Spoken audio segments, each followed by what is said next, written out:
Bro, let's talk about the absolute most unhinged thing humans do on a daily basis. We literally just strap ourselves into giant metal tubes and casually hang out in the stratosphere.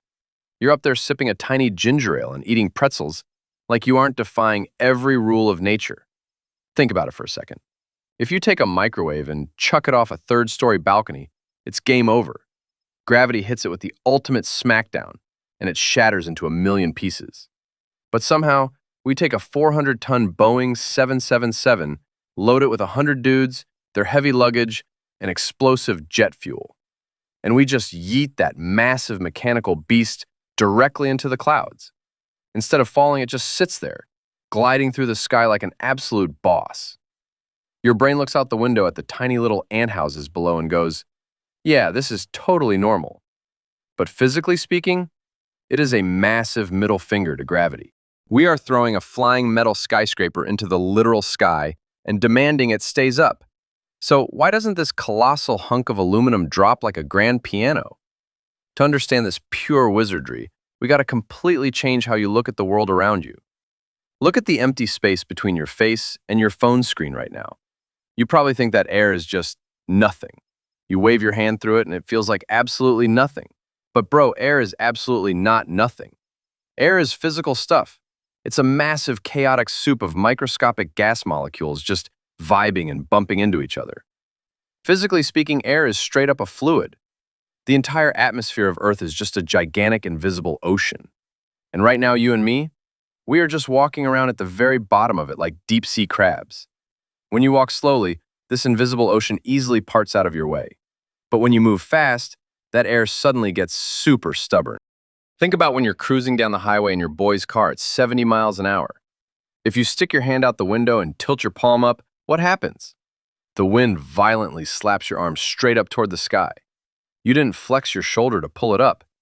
The sheer physical force of the air smashing against your palm physically shoved your arm upward. That invisible hand high-fiving your arm into the sky, that is the ultimate cheat code of aviation, bro. That invisible magic force is called lift. But to lift an 800,000-pound metal tube, we need way more juice than your hand out a Honda Civic window. We need the ultimate, highly engineered masterpiece. We need the airplane wing. A wing isn't just some flat piece of metal. It is a highly calculated, fat, curved teardrop shape called an airfoil. The bottom of the wing is totally flat, but the top has this massive curve to it. And bro, that curve is where the absolute magic happens. When a plane is blasting down the runway, it is aggressively shoving its way through that invisible ocean. As the front of the wing slices through the air, it splits the wind perfectly in half. Some air goes under the flat bottom, and some air has to go over the curved top. This is where we got to invite a massive 18th century Swiss nerd named Daniel Bernoulli to the party. Bernoulli figured out a seriously cool hack about fluids. Because the top of the wing is curved, the wind going over the top has to take a way longer path to reach the back. Because it has further to go, that top layer of air has to stretch out and sprint insanely fast to keep up. And Bernoulli proved that when air moves super fast, its pressure absolutely drops. So now, you have thick, slow, high-pressure air trapped underneath the wing, and it's looking up at the thin, fast, low-pressure air on top of the wing. Nature totally hates when things aren't balanced. The thick, high-pressure air tries to aggressively crush its way upward to fill the low-pressure zone. But there's a giant aluminum wing blocking its path. So the thick air just forcefully shoves the entire wing up into the sky instead. Basically, the fast air on top turns into a massive invisible vacuum cleaner, sucking the plane up. And the slow air on the bottom acts like a giant invisible mattress, forcefully pushing the plane up.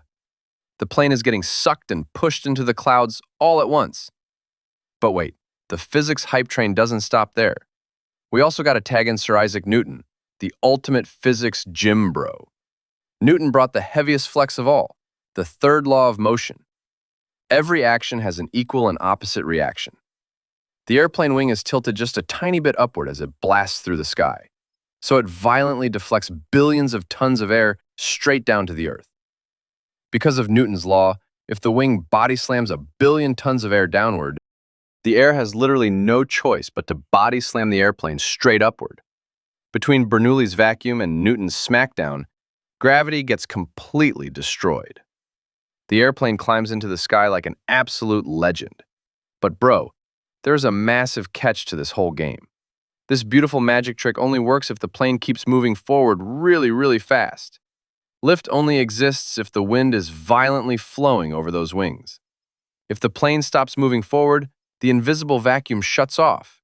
The invisible mattress disappears. And the plane instantly remembers it is an 800,000-pound metal block, and gravity goes in for the kill. That is exactly why we strap literal fire-breathing jet engines to the wings. To constantly defeat gravity, you have to constantly beat the friction of the wind, which is called drag. To beat drag, we need massive, unbelievable amounts of thrust. Modern jet engines are basically apocalyptic metal beasts designed to do four things: suck, squeeze, bang, and blow. The giant fan at the front sucks in a crazy amount of air.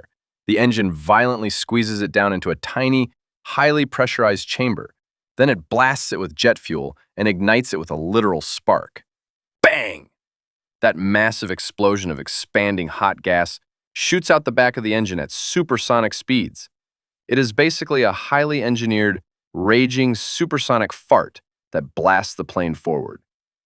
Forward thrust creates wind over the wings, and wind over the wings creates upward lift.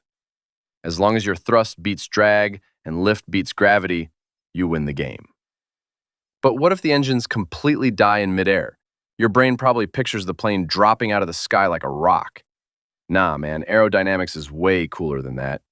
Because the plane is swimming in that thick air ocean, it doesn't drop. If the engines die, the massive plane just turns into the world's biggest, most expensive paper glide. It has so much forward momentum that the wings keep slicing the air. For every 1 foot it drops, it glides forward 20 feet. A commercial jet can literally coast for almost 100 miles without a single drop of engine power. It just slowly slides down a gigantic invisible ramp made of wind. That is exactly how Captain Sully landed a completely dead airplane onto the Hudson River like an absolute boss. So the next time you are standing at an airport terminal, don't just look at planes like they are boring sky buses. You are looking at a screaming metal beast that is actively hacking the Matrix. It is a legendary machine surfing on a microscopic vacuum, totally dominating the laws of physics, so you can eat a tiny bag of pretzels in peace.